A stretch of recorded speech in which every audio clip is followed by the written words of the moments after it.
amashuri yawe, ariko wabuze akazi, hari amavuta y'akazi atarakwemera. Imana ishimwe cyane. Hari amavuta ajya yanga umuntu, nshuti yanjye, hari amavuta kwanga, ndetse akakwanga, ukayisiga akakwanga. Tugiye mu buzima busanzwe, abantu mwisiga amavuta murabizi, ntawe utisiga amavuta, ariko hari amavuta ushyira ku mubiri wawe ndetse umubiri ugahinduka rwose. Kubera iki? Ayo mavuta sa yawe yakwanze, bikagusaba kugira ngo ubone amavuta ajyanye n'uruhu rwawe. Hari amavuta nshaka kukubwira rero, Imana iri bugushyireho, Imana igusutseho, Imana iguhaye yo kwemerwa. Amavuta yo kugira ngo icyari cyarananiranye gikunde, amavuta yo kugira ngo ikitashobokaga gishoboke. Mu izina rya Yesu ndagira ngo nkubwire ngo amavuta atagufatagaho, amavuta y'akazi yari yarakwanze, amavuta yo gusinzira ntiwajya gusinzira, ariko uyu munsi Imana ishimwe cyane, hari amavuta agomba kukwemera, hari amavuta agomba kubana nawe. Ayo mavuta akaba ari ayawe, wacuruza bikemera, waryama ugasinzira, ukarota ibintu bizima. Hari amavuta yakwanze, haleluya. Hari amavuta atajya kwemera. Ayo mavuta ni ayahe? Nawe ndagira ngo witekerezeho.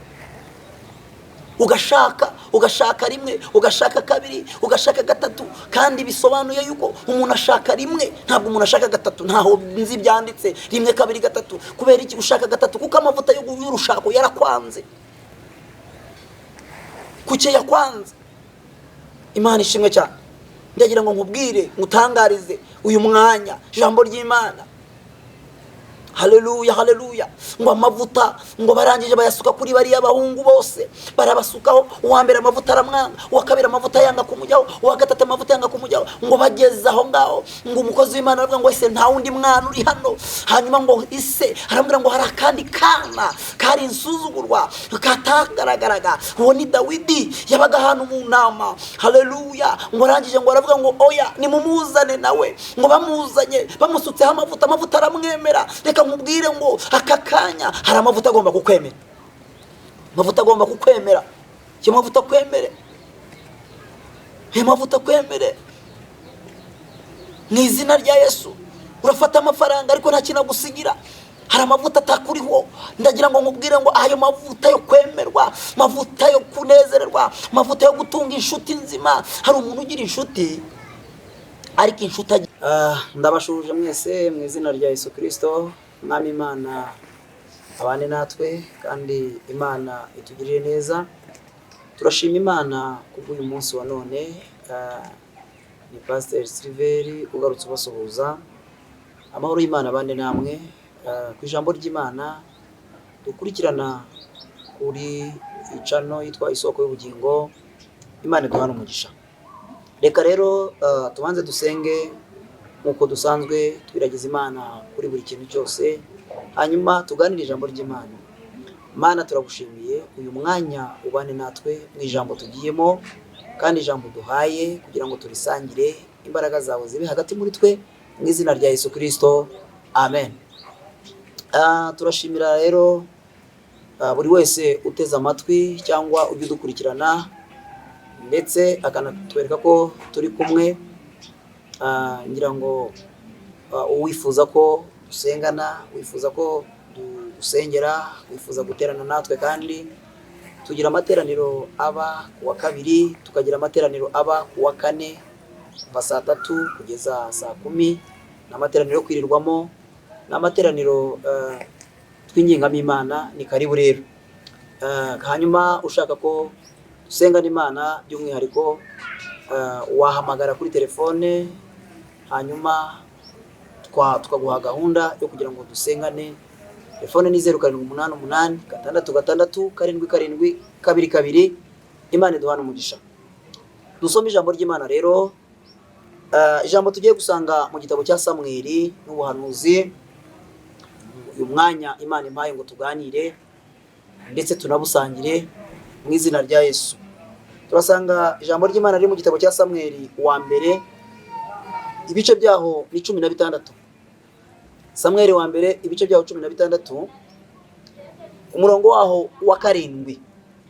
Imana ishimwe. Haravuga ngo ariko Uwiteka abwira Samweli ati nturebe mu maso he cyangwa ikirere cye ko ari kirekire, namugaye, kuko Uwiteka atareba nk'abana b'abantu bareba kuko Uwiteka atareba nk'uko abantu bareba, Uwiteka we areba mu mutima. Dusubiremo. Ariko Uwiteka abwira Samweli ati nturebe mu maso he cyangwa ikirere cye ko ari kirekire namugaye, kuko Uwiteka atareba nk'uko abantu bareba. Abantu bareba ubwiza bugaragara, ariko Uwiteka we areba mu mutima. Imana iduhana umugisha cyane. Inshuti mwene data kurikiye ijambo ry'Imana, ndashaka kugira ngo tuganire ku ijambo ry'Imana. Uyu ni umukozi w'Imana ndetse rwose wakoraga umurimo w'Imana, hanyuma umunsi umwe Imana ishimwe, haleluya, ngo arangije ngo Imana iramusanga, irangije imutuma kwa Yesayi, imutuma mu rubyaro rwe, imutuma mu bahungu be, kuko yari yaritegereje isangamo umwe ushobora kuba umuntu wayo, umukozi wayo, Imana yishimira. Uyu mwanya rero ikintu nje kuganiraho nawe unkurikiye, tuje kuganira ku kintu kijyanye n'amavuta. Imana ishimwe cyane. Amavuta turayaza, amavuta akora ibintu byinshi, amavuta aratandukanye. Hari amavuta nawe ubwawe unteze amatwi uyumva, amavuta ni menshi. Imana ishimwe cyane. Nje kugira ngo tuganire ku amavuta yaragiye gusukwa ku muntu w'Imana, amavuta Samweli yahawe, amavuta Samweli yahawe akayajyana, yarangiza akagenda afite uwo Imana imubwiye. Hanyuma arangije ugeze ku murongo wa 7 aravuga ngo ariko Uwiteka abwira Samweli ati nturebe mu maso he. Byasobanuraga yuko hari abantu benshi agiye, cyangwa se hari abantu benshi aho yari agiye bagombaga kuba bameze neza, basa neza. Hanyuma arangije ageze ngo ahagurutse, Imana imuhereza amavuta, aragenda. Imana ishimwe cyane. Iramubwira, iramwihanangiriza, iramubwira ngo nturebe mu maso, nturebe igihagararo, nturebe uburanga, kubera yuko namugaye. Imana ishimwe cyane. Ndashaka kugira ngo mvugane nawe. Hari amavuta uyu munsi wa none yanze kukwemera. Amavuta yanze kukwemera, sa neza, umeze neza, ariko hari amavuta atakwemera. Ndashaka kuganira nawe wowe unkurikiye. Uyu munsi hari amavuta agomba kukwemera, nubwo yanze kukwemera, ariko mu izina rya Yesu akwemere. Imana ishimwe cyane. Arangije ngo ayo mavuta yari afite uwo agiye kuyasukaho, yari afite uwo agiye kuyaha. Imana ishimwe cyane. Yari afite umuntu agiye kuyasukaho. Hari amavuta uyu munsi wa none yakwanze. Hari amavuta atakwemera. Hari amavuta y'ubucuruzi atakwemera.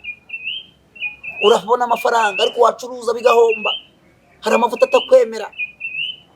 Urambara ntuberwe, ayo mavuta yo kuberwa ntakwemera. Warashatse urugo, ariko nubwo washatse urugo ntabwo urabyara, amavuta yo kubyara ntarakwemera. Imana ishimwe cyane. Uyu munsi wa none uratwita, ugatwita zivamo amavuta yo kugira ngo nawe ugire umwana nk'abandi, ntabwo akwemera. Imana ishimwe. Birashoboka ko hari amavuta yanze kukwemera. Warize urangiza amashuri yawe, ariko wabuze akazi, hari amavuta y'akazi atarakwemera. Imana ishimwe cyane. Hari amavuta ajya yanga umuntu. Nshuti yanjye, hari amavuta kwanga, ndetse akakwanga, ukayisiga akakwanga. Tugiye mu buzima busanzwe, abantu mwisiga amavuta murabizi, ntawe utisiga amavuta, ariko hari amavuta ushyira ku mubiri wawe ndetse umubiri ugahinduka rwose. Kubera iki? Ayo mavuta sa yawe yakwanze, bikagusaba kugira ngo ubone amavuta ajyanye n'uruhu rwawe. Hari amavuta nshaka kukubwira rero, Imana iri bugushyireho, Imana igusutseho, Imana iguhaye yo kwemerwa. Amavuta yo kugira ngo icyari cyarananiranye gikunde, amavuta yo kugira ngo ikitashobokaga gishoboke. Mu izina rya Yesu ndagira ngo nkubwire ngo amavuta atagufatagaho, amavuta y'akazi yari yarakwanze, amavuta yo gusinzira ntiwajya gusinzira, ariko uyu munsi Imana ishimwe cyane. Hari amavuta agomba kukwemera. Hari amavuta agomba kubana nawe. Amavuta akaba ari ayawe. Wacuruza bikemera, waryama ugasinzira, karota ibintu bizima. Hari amavuta yakwanze. Haleluya. Hari amavuta atajya kwemera. Ayo mavuta ni ayahe? Nawe ndagira ngo witekerezeho. ugashaka rimwe, ugashaka kabiri, ugashaka gatatu, kandi bisobanuye yuko umuntu ashaka rimwe, ntabwo umuntu ashaka gatatu. Ntaho nzi byanditse rimwe kabiri gatatu. Kubera iki ushaka gatatu? Kuko amavuta y'urushako yarakwanze. Kuki yakwanze? Imana ishimwe cyane. Ndagira ngo nkubwire, ngutangarize uyu mwanya ijambo ry'Imana. Haleluya, haleluya. Ngo amavuta ngo barangije bayasuka kuri bariya bahungu bose, barabasukaho. Uwa mbere amavuta aramwanga, uwa kabiri amavuta yanga kumujyaho, uwa gatatu amavuta yanga kumujyaho. Ngo bageze aho ngaho, ngo umukozi w'Imana aravuga ngo ese nta wundi mwana uri hano? Hanyuma ngo ise arambwira ngo hari akandi kana kari insuzugurwa katagaragaraga, uwo ni Dawidi, yabaga ahantu mu nama. Haleluya. Ngo arangije ngo aravuga ngo oya nimumuzane nawe. Ngo bamuzanye bamusutseho amavuta aramwemera. Reka nkubwire ngo aka kanya hari amavuta agomba kukwemera. Amavuta agomba kukwemera. Iyo mavuta kwemere, iyo mavuta kwemere mu izina rya Yesu. Urafata amafaranga ariko nta kintu agusigira, hari amavuta atakuriho. Ndagira ngo nkubwire ngo ayo mavuta yo kwemerwa, mavuta yo kunezererwa, mavuta yo gutunga inshuti nzima. Hari umuntu ugira inshuti ariko inshuti agira zose zikaza ari inyabibazo. Inshuti ugira zikaza ari zigutesha umutwe. Inshuti ugira zikaza ari inshuti zitakuruhura, zikaza ari inshuti mbese zidafite aho zakuvana naho zakugeza. Amavuta y'inshuti nzima watandukanye nayo. Ndagutangariza uyu mwanya, Imana iguha amavuta yo kwemerwa. Imana iguha amavuta akwemeza icyo ushaka kujyamo. Imana iguha amavuta akwemeza icyo ushaka guhagararamo. Ayo mavuta iyo wayabonye, mavuta y'akazi, kagira amavuta y'urushako. Kamabwire burya amavuta ni menshi mu rugo. Uhereye iwawe mu rugo, kugira amavuta yo mu maso, ukagira amavuta y'umubiri wose, ukagira amavuta yo kwisiga ugiye kuryama, ukagira amavuta wishyiraho, ukagira amavuta yo mu mutwe, ukagira amavuta yo mu ntoki. Amavuta ni aratandukanye. Rero abarukore muri iyi minsi bo barimo baragira ngo amavuta yo gucuruza niyo mavuta yo kwiga, bakagira ngo amavuta y'urushako niyo mavuta yo kugira inshuti. Oya, ndagusobanurira, amavuta yose usabwa gutunga. Amavuta yose mu bintu byose ukora urasabwa gutunga ayo mavuta akwemere mu izina rya Yesu. Hagira amavuta akwemera. Nujya mu kazi amavuta y'akazi akwemere. Nujya kuryama urarusinziriye neza, amavuta yo kugira ngo usinzire akwemere mu izina rya Yesu Kristo. Imana ishimwe cyane.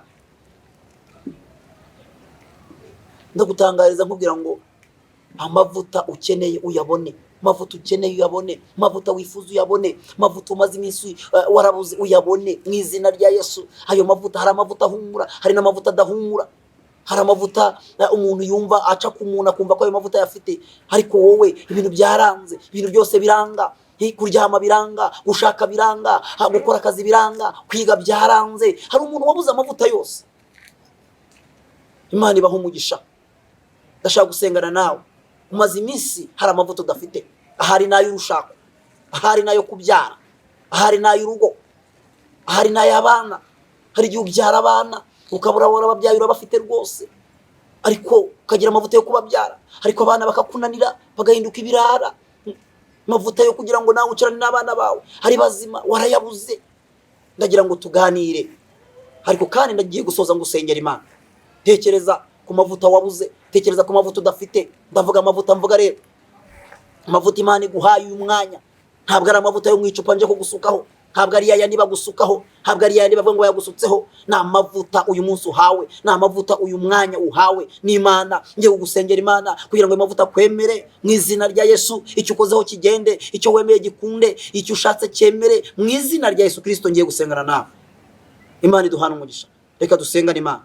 Wowe uri kumwe nanjye, wowe unteze amatwi, wowe wumvishije ijambo ry'Imana, nawe uzaryumva. Dusengane, gira kwizera. Hari amavuta Imana iguhaye, hari amavuta ahindura ubuzima bwawe, hari amavuta kuvana hamwe akakugeza ahandi, hari amavuta agiye guhumura ndetse akagira abahumurira, ndetse akagira ibintu ahumurira. Ayo mavuta yahumuye ibintu biza biyasanga mu izina rya Yesu. Ayo mavuta guhumurire, ineza y'Imana ikubeho. Reka dusengane Imana.